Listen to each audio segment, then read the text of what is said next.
Pledge of Allegiance. I pledge allegiance to the flag of the United States of America and to the republic for which it stands, one nation, under God, indivisible, with liberty and justice for all. We could remain standing for just a moment, have a moment of silence.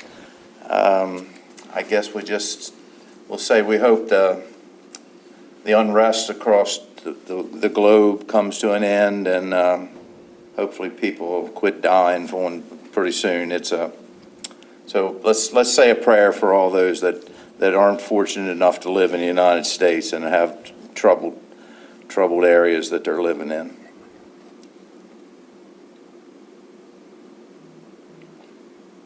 Thank you very much.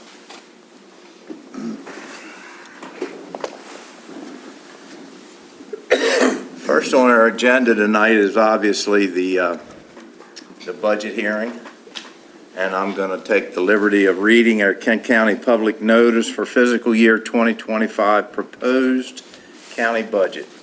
Notice is hereby given that the Commissioners of Kent County will hold a public hearing for the FY 2025 proposed budget on June 4th, 2024 at 6:00 p.m. in the Commissioners' hearing room of the R. Clayton Mitchell Jr. Kent County Government Center, 400 High Street, Chestertown, Maryland. The hearing is open to the public, and the public is encouraged to attend. The county offers 3 options for the public to provide input in the public hearing process. Number 1 is in person. Number 2 is email, and the email address would be kentcounty@kentgov.org. And the third way is the United States Mail, and the address would be 400 High Street, Chestertown, Maryland, 21620. Please contact the County Commissioner's Office at 410-778-4600 and press 4 if you need further assistance on how to participate in the public hearing process. And this was by the order of the County Commissioners of Kent County, Maryland, Sandra M. Blackston, Clerk, and it was published in the Kent County News on 5/23/24.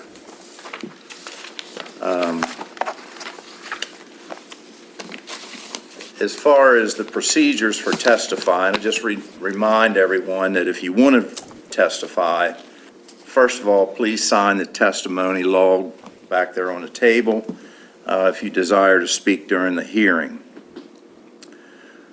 Rule 2, all speakers must identify themselves and use the area designated for purposes of testifying, and will use the microphone. If we had a large crowd, I think we would say each person testifying will have 3 minutes for his or her remarks, but we'll allow you as much time as you need to make your case. The chair will maintain order by voice command and stick to the issues at hand. More importantly, written comments will be accepted until Friday, June the 7th, 2024, by close of business in the Commissioner's office or by email at kentcounty@kentgov.org. Any questions about any of that? If not, then I'm going to turn it over to our treasurer, finance officer, Ms. Pat Merritt. And she will walk us through the FY 2025 proposed budget.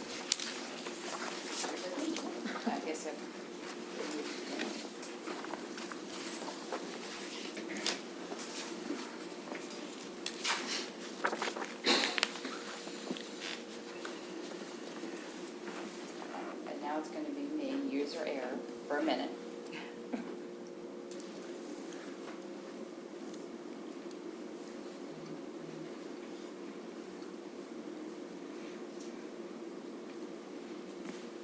I think there's copies of the presentation in the back if anybody wants to follow along.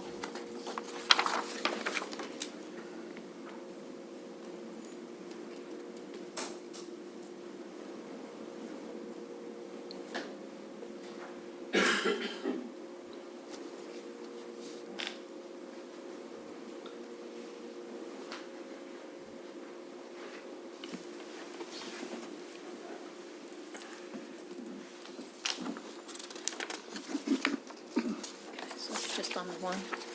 Yeah.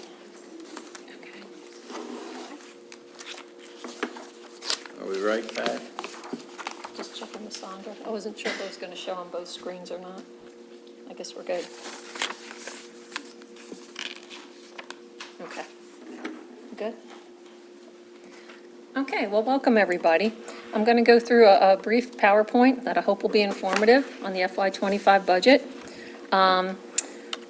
So let's start by looking at where the budget process began. When we first rolled up the budget, we had 3.6% growth in our recurring revenue sources, which generated $2.1 million in new dollars. Unfortunately, on the spending request side, the spending requests exceeded those revenues by $8 million. So it's been a challenging budget, to say the least. So let's start by looking at the revenues.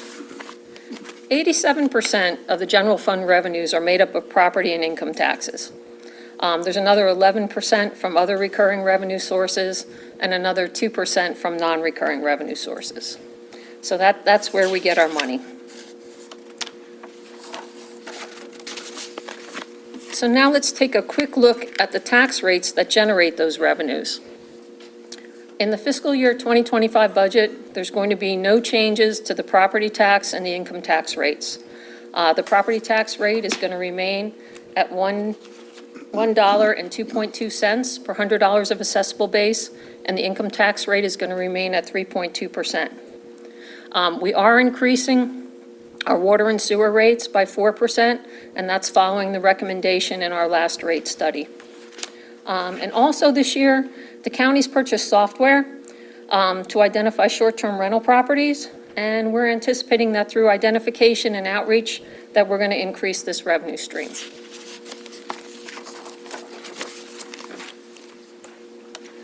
Okay, so how do Kent County's tax rates compare to the other Maryland counties? So for property tax, Kent County has the 6th highest property tax rate in the state, and we have the highest rate on the shore. And you can see the breakdown on this schedule.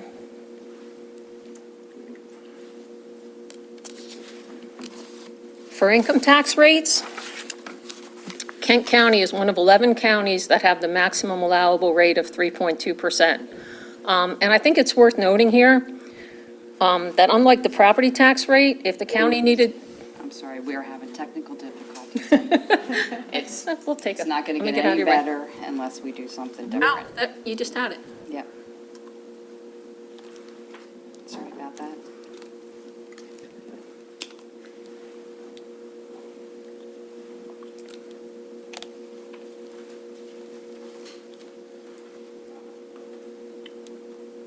Okay, let's hope, fingers crossed, that stays connected.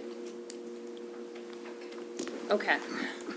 All right, so back to the income tax rate.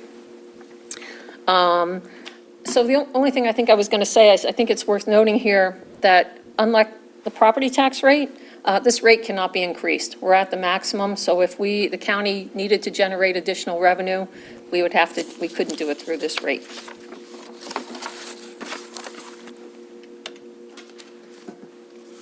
Okay, so let's look at how our revenues are changing.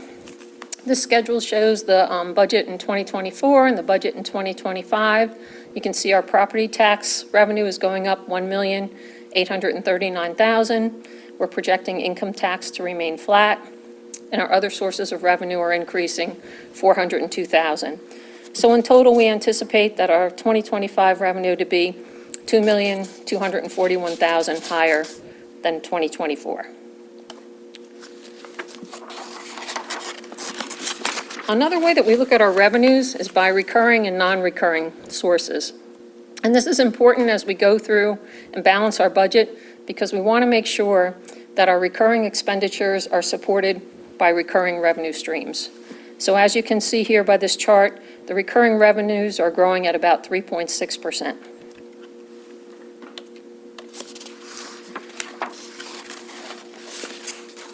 Okay. So let's talk about how our revenues are changing down to a little deeper level. So we'll start with the plus side. These are the revenues that are increasing. Our property taxes are going up $1,839,000, as we said. This is primarily due to a 5.6% increase in the assessed value. Our interest income is increasing also because of higher interest rates and higher cash balances. And our lease proceeds are up because we have a higher number of vehicles being leased this year.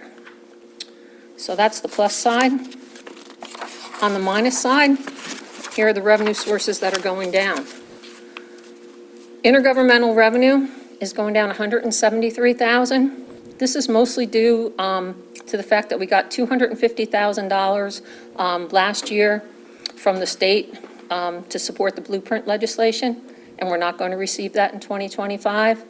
We're also seeing a decline in recordation tax and property transfer tax, and that's primarily due to the housing market trends.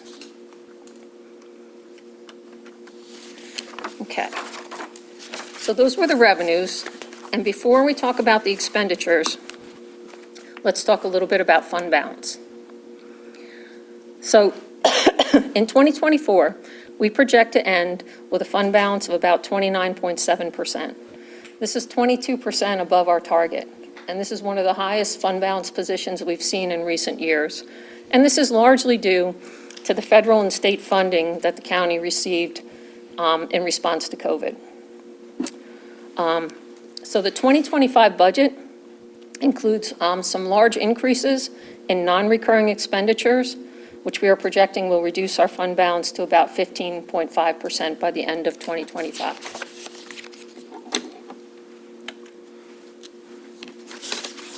Okay, so moving on to the expenditures. Again, we look at them in the recurring and non-recurring categories. So our recurring expenditures are going up $3,350,000. The non-recurring are going up $3,223,000 for a total increase of $6,573,000. So let's talk about the recurring expenditures first, because that's the largest portion of the budget. This chart shows the expenditures by function from highest to lowest. So you can see public schools at the top, followed by public safety, general government, and public works. So that is how our recurring expenses lay out by function.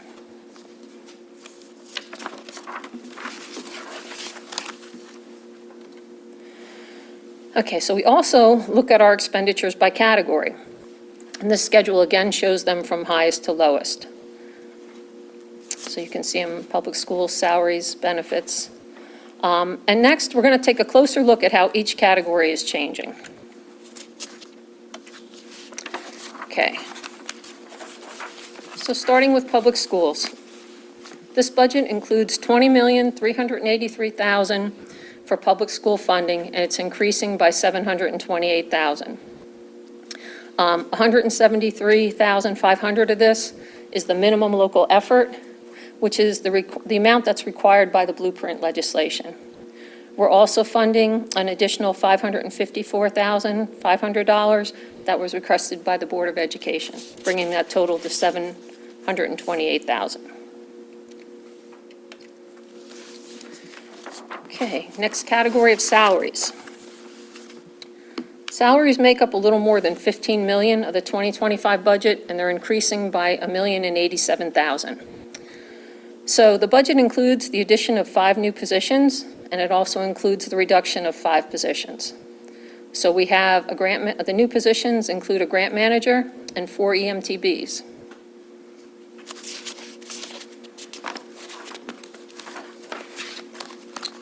The 2025 budget includes a 6% salary increase for employees and strives to keep competitive with our neighboring counties. And you can see the comparative salary actions of our neighboring counties on that slide.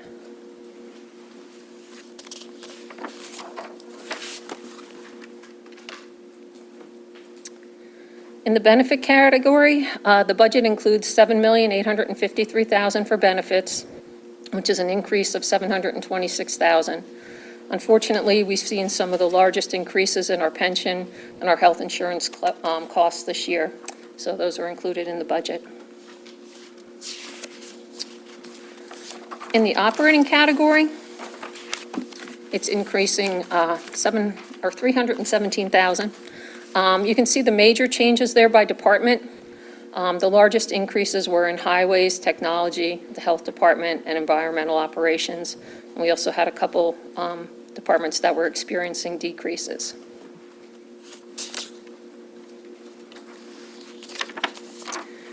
Okay, our allocation category. The 25 budget includes $5,103,000 in dollars for allocations. And allocations are funding to organizations and programs that aren't a direct part of county government, but that provide services to the citizens. And most of the increase in this category has to do with mandated increases within these three areas: the Health Department, Chesapeake College, and the volunteer fire companies. Okay. In the debt service category, this budget is increasing by $95,000, and it mostly has to do with leases for vehicles and equipment. We have 16 new leases that are beginning in FY25. We have 3 leases that are ending in FY25, and we have a new equipment lease for some defibrillators.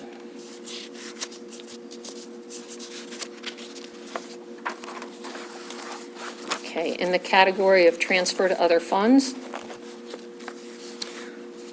this category is going up $240,000. It's primarily going up in the water wastewater services budget, and you can see the categories affected there. The salary and benefits is mostly the salary increase and the benefit increases. And we also have small increases in the Kent Family Center and the local management board.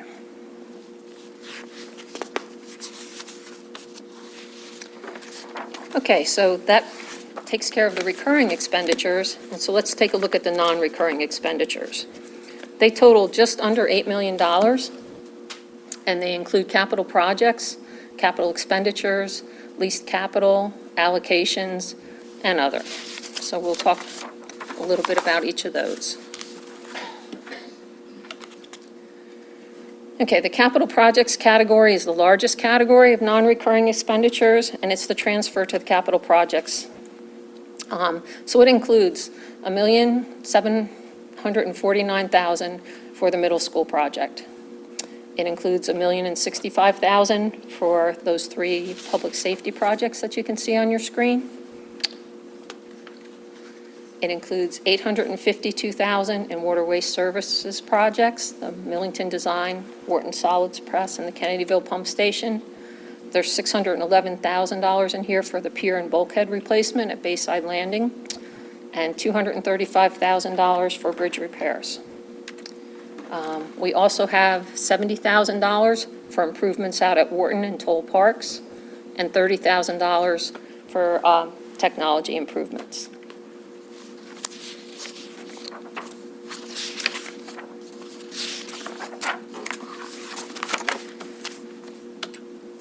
Okay, so the next category is capital expenditures.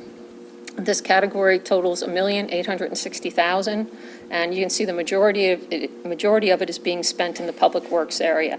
We have some road infrastructure. We're buying several pieces of equipment: dump trucks, bucket trucks, tractors, roll-off trucks. We have a stormwater project, some HVAC equipment, and the courthouse lobby. We're also spending $61,000 in public safety for various pieces of equipment. We're spending $45,000 in general government for technology equipment, and $25,000 for equipment out of Parks and Recreation.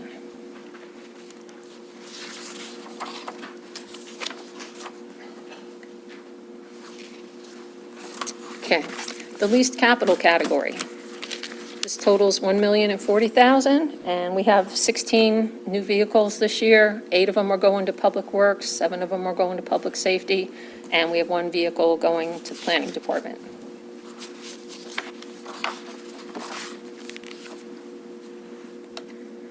Okay, and our last category of other totals $446,000 in this year's budget. $188,000 of it is going towards allocations for Kent Center Housing, public restroom in Chestertown, and the microagricultural grant.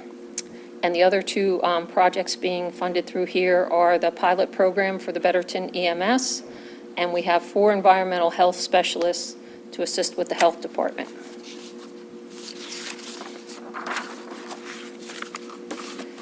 Okay, so that takes us through the expenditures. But finally, before I close, I'd like to talk a little bit about the challenges that are looming on the horizon, the things that are going to face the commissioners in the very near future, and they're already facing.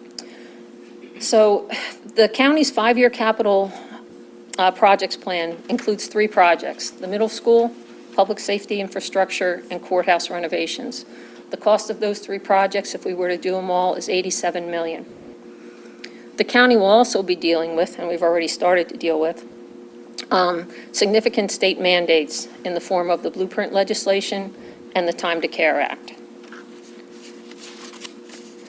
So, talking about the capital projects first, the impact to the county of completing the 3 projects in our capital plan would be a $5.6 million increase in debt service that would last for 30 years.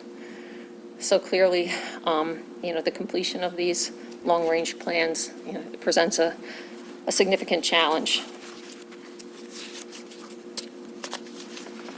The funding through the public schools, through the blueprint legislation, is that the annual funding to public schools would increase by $11.7 million based on their original projections over the life of this, or just their projection period from 2023 to 2034. So that $11.7 million is a 60% increase in annual funding. And if the county, where would the county go to get this money? As we've already said, we can't raise the income tax rate because we're at the max. So if we were going to try and raise revenue for this project, it would probably have to come through property tax. If we increase the property tax rate by 1 cent, it's going to generate $350,558 every year. So if we wanted to generate $11.7 million, we would have to have an increase in the property tax rate of 33.4 cents. So that's certainly another one of the county's biggest challenges as we move forward. So that concludes my presentation. Hope it was helpful, and I'll turn it back over to the commissioners. Thank you. Either of you have any comments? If not, we'll go into the... I think Pat did a really nice job presenting everything, and we're getting ready to have a hearing about, and hear from the public on it. We've already had some written requests or presentations that we've received. So I'm good. You good? Yeah, I'm good. Can we bring the Yes. sign-up sheet forward, please?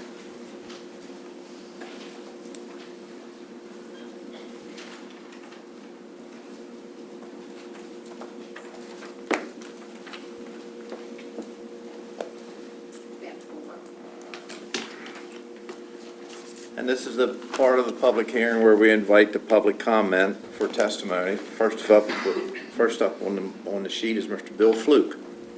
Welcome.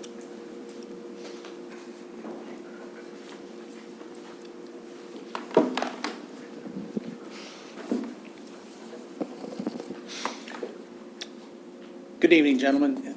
Thank you for this opportunity. My name is Bill Fluke. I live on Broadneck. I'd like to say a few words in support of the proposed budget for the Kent County Public Schools. I've attended almost all of the meetings of the Board of Education where this budget has been discussed, and it's clear to me that everything it contains is really essential.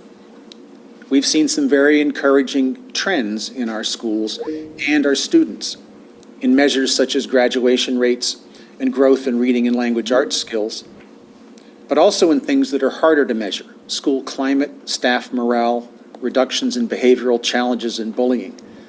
This budget will help our schools to sustain this progress. My own field is that of school psychology.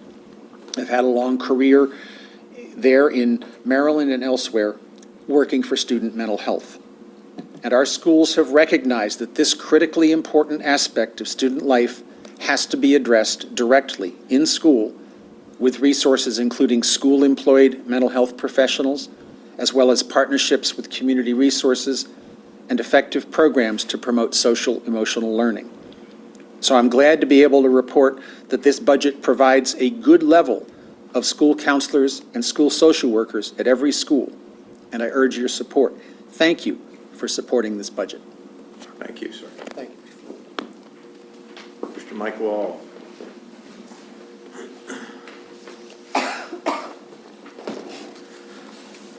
Name is Mike Wall, 8640 Park Drive, Chestertown, Maryland. I've got two comments. The first one pertains to capital projects, middle school, the 1.7 million. That includes the design where the county has got to come up with 1.4 million. We don't know if we're going to get funding from the state to build this school. And I'm a business guy, so I take a look and I'm saying, why are we spending 1.4 million on the design of something that we may not build? It seems like that's an awful lot of money to design a school when, in fact, it's a big question mark whether we're going to get funding or not. We already had legislation this past General Assembly, never made it out of committee. Presumably that the District 36 guys are going to bring up new legislation for fiscal year 2025 during the General Assembly. We don't know how that's going to pan out. We do know that the state is in a structural deficit. Moody's just downgraded the state of Maryland in their ratings. Things are not looking good. The state is in a structural deficit. We talked about it, that we didn't think it was going to happen. God bless Karen, Dr. Couch. She was very pro that legislation was going to pass, but it didn't. And now we're saying, well, okay, maybe it takes introduction of legislation over the next couple of years before it happens. We don't know that because the deficit of the state is increasing, which puts more of a stress on them allocating money for construction projects. So why are we spending 1.4 million on a design of a school right now when we don't know when we're going to build it? It's a question mark. Why are we doing that? The second thing, and God bless Pat Merritt with all of these numbers, she came up with a real estate tax rate increase to $1.35. That's today's numbers. That's not 2034 numbers. That's based on today. The Department of Legislative Services has already implied that the cost of Kerwin is going to be more, much more, and that's a quote from a telephone conversation I had with them. We already know that Kerwin is costing three to 6 times more than their projections. So while Pat is projecting a $1.35 tax rate, it's going to be more like potentially $2. We could potentially see a doubling of the real estate tax rate, which is totally unaffordable here in Kent County. The vast majority of Kent Countyans are two-income families. The average labor rate here in Kent County is $20 an hour. That's pitiful when you compare it to Montgomery County, Frederick County, a lot of the other counties.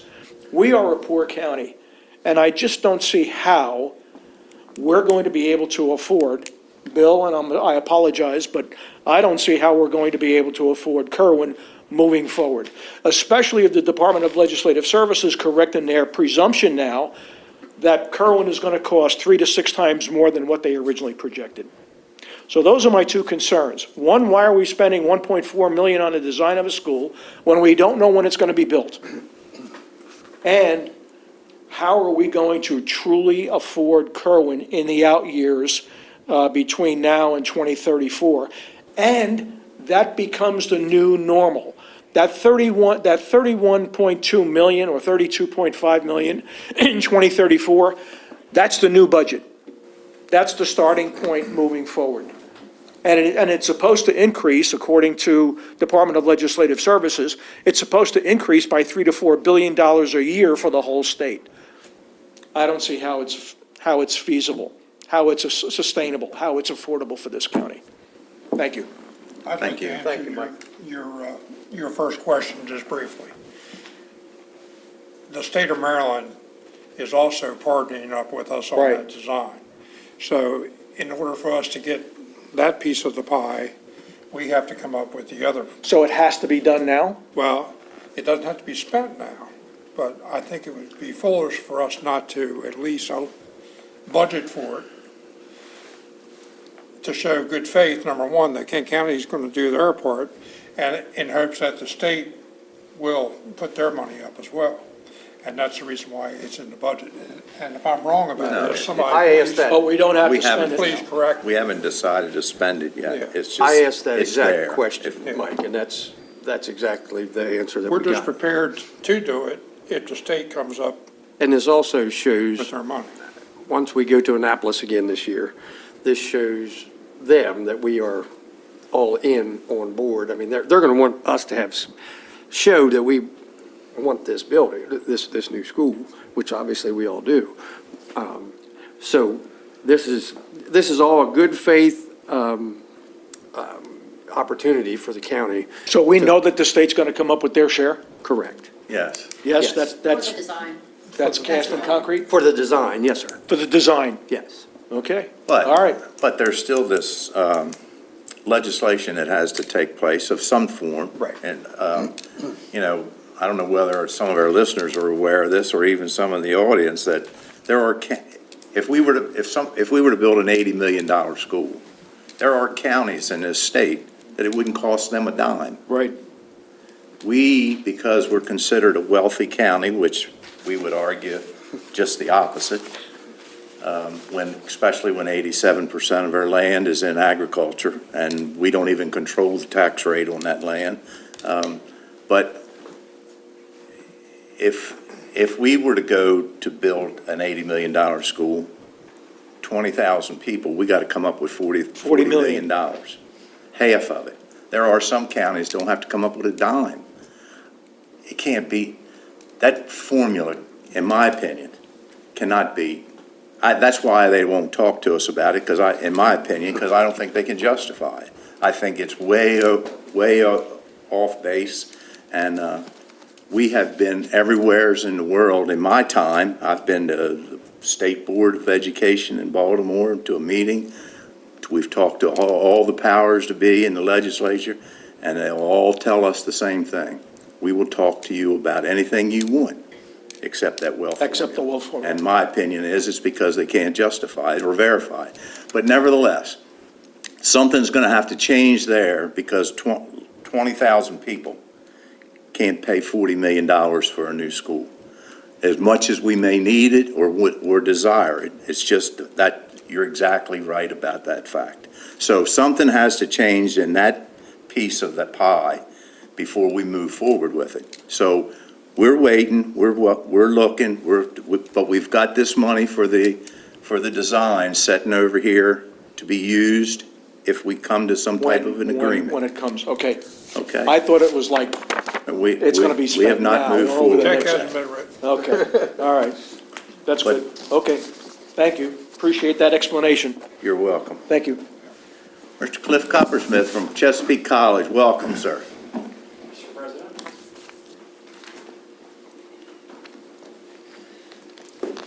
My name is Cliff Coppersmith. I live in Centerville, Maryland, and it's a pleasure to be with you all this evening.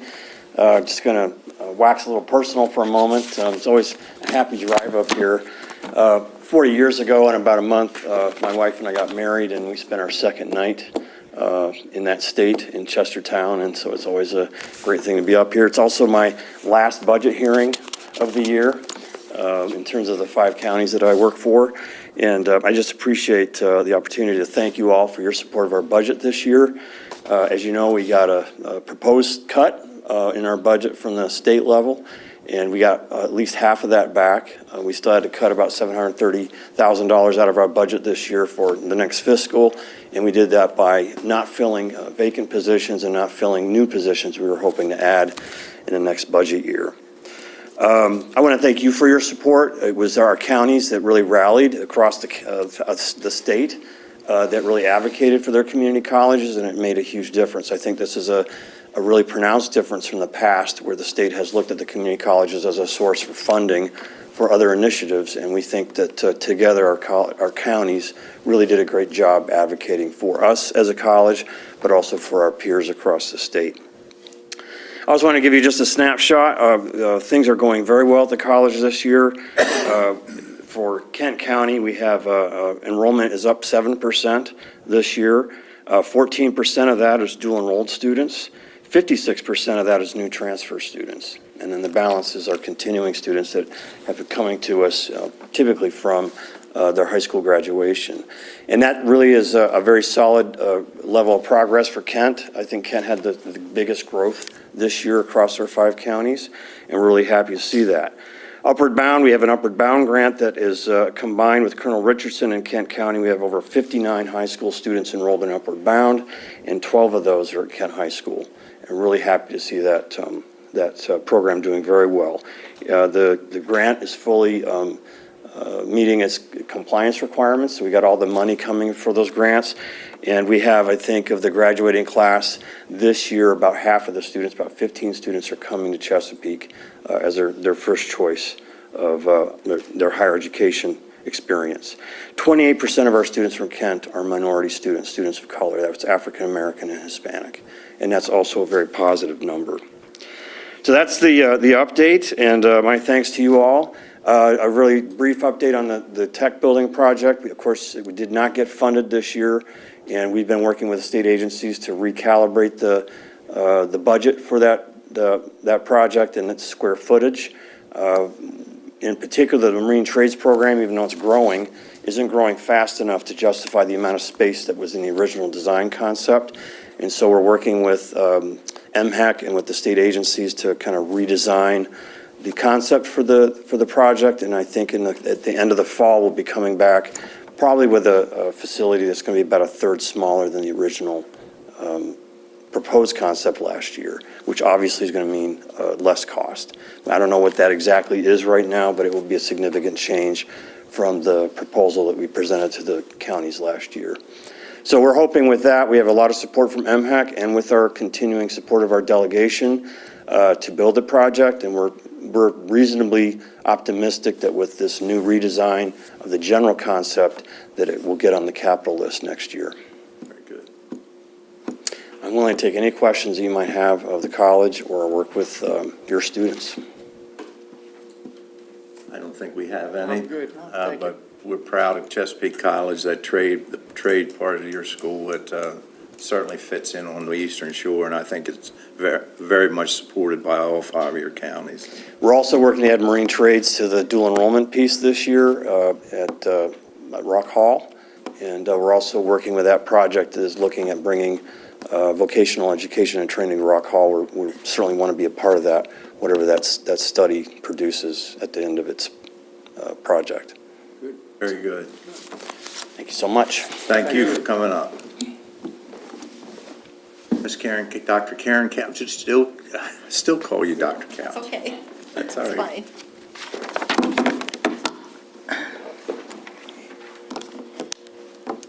Well, I'm still a superintendent till June 30, just FYI. That's for sure. Thank you for the opportunity, well, good evening, and thank you for the opportunity to speak with you.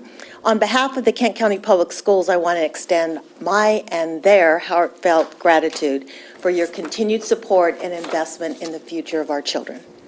While we may not have received everything we requested, we know it's a process, and we are immensely grateful for the approval of our capital improvement request, particularly the funding for the architectural and design phases of the new middle school.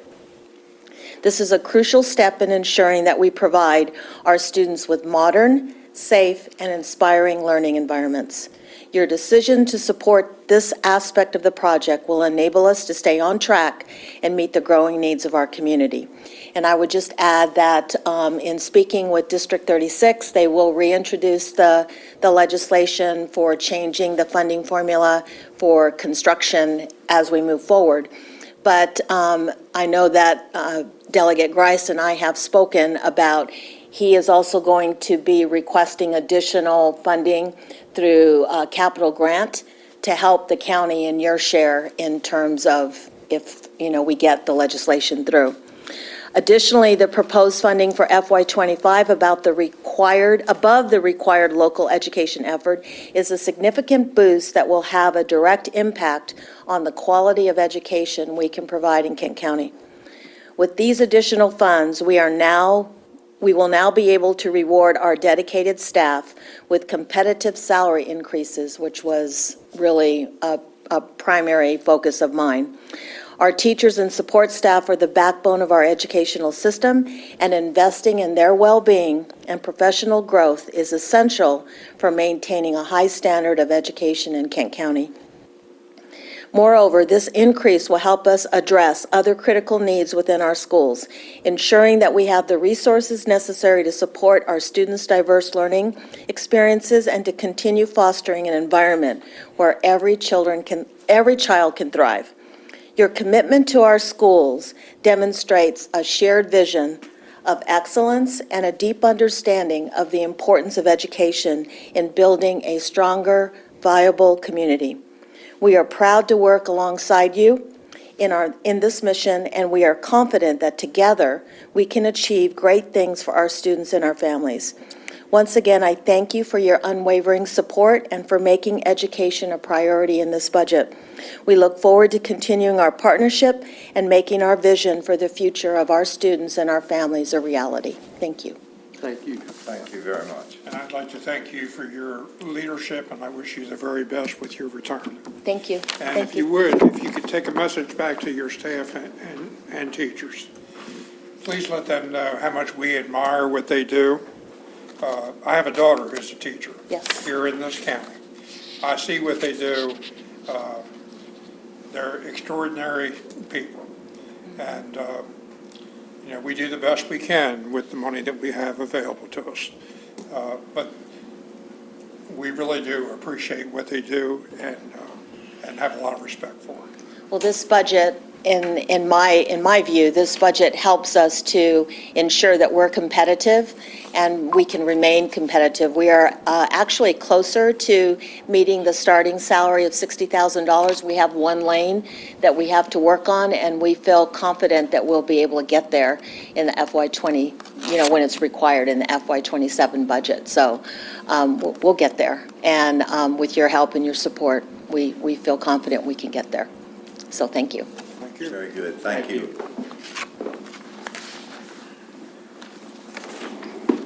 Now, there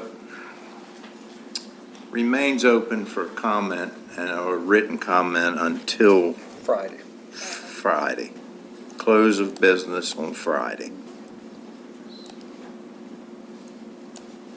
So that would, if there's nobody else has anything any public comment or questions or concerns, I think that will conclude our public hearing, and thank you all very much. This, in my time, I think this has got to be the smallest audience that I've seen at a public hearing in my 26 years. So evidently, anyhow, been a lot of work went into it, and we appreciate it, the comments we've received, and thank you all for coming.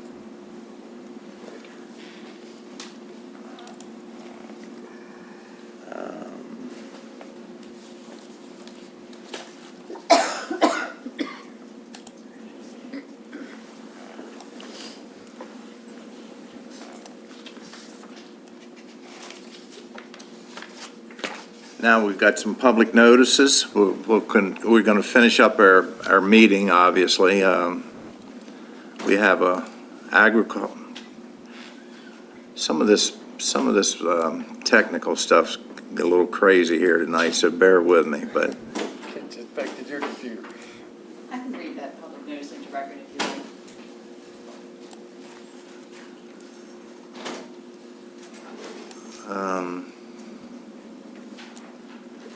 go ahead. Notice of public hearing. The County Commissioners of Kent County, Maryland will hold a public hearing on Tuesday, June 11th at 10 a.m. in the Kent County Commissioners Hearing Room, R. Clayton Mitchell Jr., Kent County Government Center, 400 High Street, Chestertown, Maryland.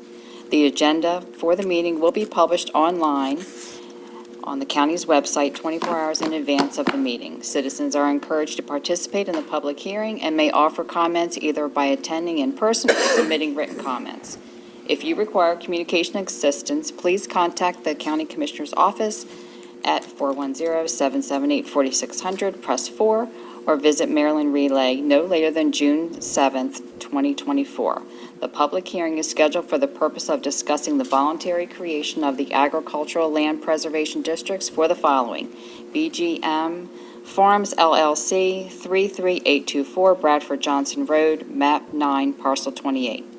E&D Land Holdings LLC, 29243 River Road, map 30, parcel 21.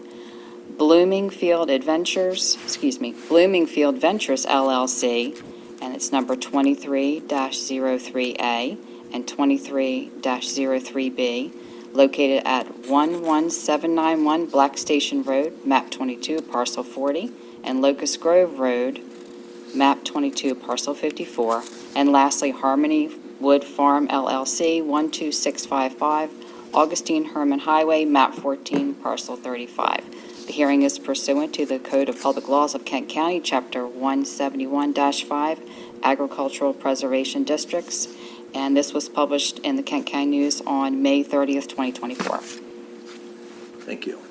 And then we have another public notice. As you know, we, as commissioners, we are also the Board of Liquor License. We have a notice, an application has been made by David R. Reinhardt, President, and Hillary M. Reinhardt, Secretary, representing Hillco Incorporated, to upgrade from a Class B Country Inn beer, wine, and liquor license with caterer's privilege to a restaurant Class B beer, wine, and liquor license with caterer's privilege on the premises known as Brampton Bed and Breakfast Inn, 25227 Chestertown Road, Chestertown, Maryland, 21620, which shall authorize the holder thereof to keep for sale and to sell beer, wine, and liquor at the place therein described for on-premises consumption or elsewhere. A hearing on the application will be held in the County Commissioners Hearing Room, R. Clayton Mitchell Jr., Government Center, 400 High Street, Chestertown, Maryland, on June 11th, 2024, at 10 o'clock a.m., at which time any exceptions to the application will be heard. This is by order of the Board of Licensed Commissioners for Kent County, Maryland, Sandra M. Blackston, Clerk, Kate, Manager, published in the Kent County News, 5/23/24 and 5/30/24. All right.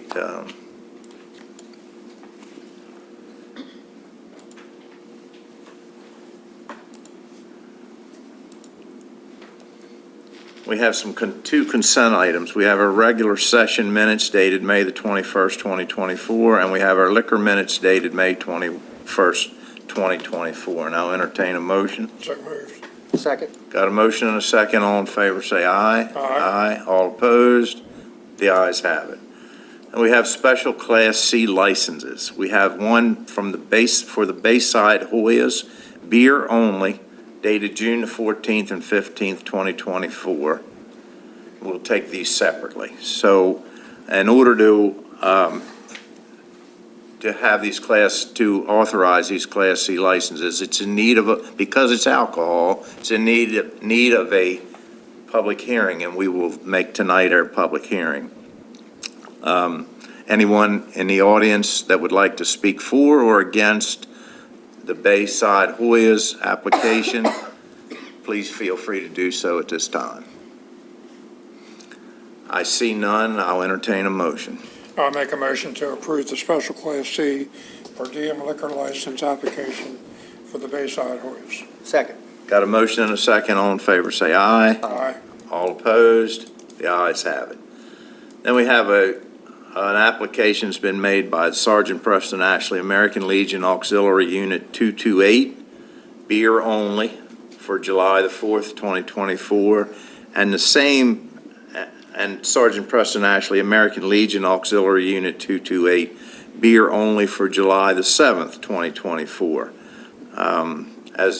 as was stated, they're in need of a public hearing. Tonight will be that public hearing. Anyone with any concerns or support, please feel free to speak out at this time. There being none, I'll entertain a motion. I'll make a motion to approve the special class C per diem liquor license for both applications for Sergeant Preston Ashley, American Legion Auxiliary, Unit 228, as presented. Second. Got a motion and a second. All in favor, say aye. Aye. All opposed? The ayes have it. Shelley Heller, County Administrator. Okay, I have a few things for you this evening. The first of which is simply an announcement. We are able to have 45 days of legislative days in any calendar year, and that's in addition to the first and third Tuesday of each month. And because one of these Tuesdays is a week with a holiday, we're not meeting, so we would like to have an additional legislative day on June 11th, 2024. So this is an announcement that June 11th, 2024 will be a legislative day, and we will take legislative actions next week. Very good. Next up is Shelley Neal Edwards, Director of Department of Social Services, Social Services Advisory Board appointments. You want to come up and speak? Nice to see you and welcome. Well, thank you. Yes, we have two requests for, to be on our advisory board, and Jasmine Robinson and Lisa Mazingo. So they both are they know, they're committed to our county, committed to the services, and would like to provide some assistance and support on our advisory board. So I recommend them, and I think that they would be great additions. Very good. One is to fill. Any questions?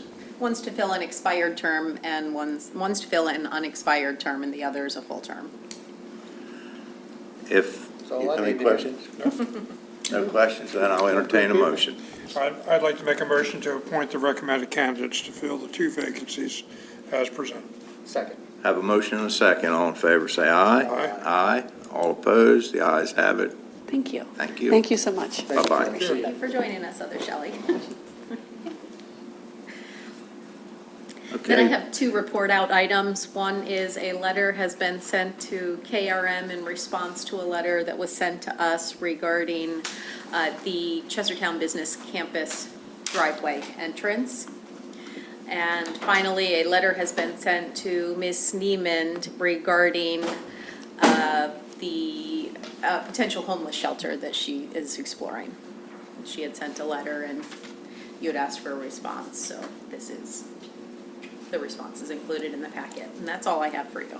Very Unless you have good. questions of me. I'm sorry. Unless you have any questions for me. No. Any questions? Okay. This brings us to a public comment and media review. John Massey and Mike Wall is the rest are employees, so it's either one of you have any comments or concerns? A lot of yeah. That's a pretty broad question for you. Where's that gavel?